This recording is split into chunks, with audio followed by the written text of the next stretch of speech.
Ensuite, vous avez le pouvoir judiciaire. C'est le chef de l'État qui désigne tous les juges et c'est le chef de l'État qui met fin à leur fonction et c'est le chef de l'État qui préside le Conseil supérieur de la justice. Donc, la justice ne peut pas contredire le chef de l'État. Ensuite, vous avez la Cour constitutionnelle qui doit normalement dire que cette loi, elle est conforme aux principes de la Constitution ou pas.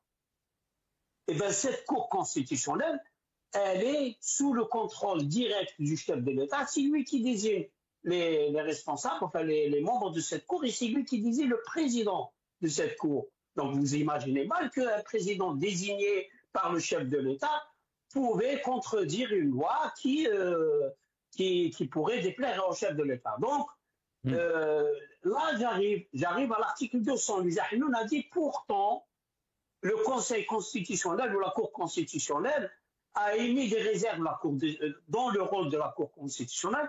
Ce n'est pas l'émission de réserve.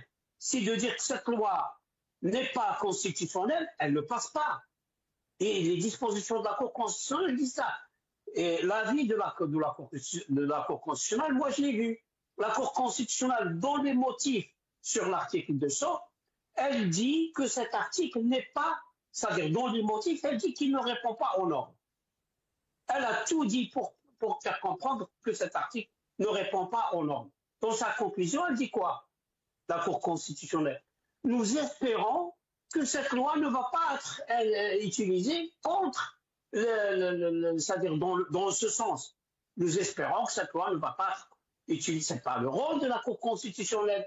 Mais non. La Cour constitutionnelle, elle examine, cette loi n'est pas conforme aux principes de la Constitution, j'ai mis un veto, elle ne passe pas. Ensuite, il y a une autre norme internationale qui s'appelle la sécurité juridique. C'est quoi la sécurité juridique? C'est que justement, c'est cette notion-là qui est technique, qui fait que les lois ne doivent pas être, comme a dit Louisa, non le roulami, c'est-à-dire avec des mots qui peuvent être interprétés, n'importe qui peut l'interpréter n'importe comment.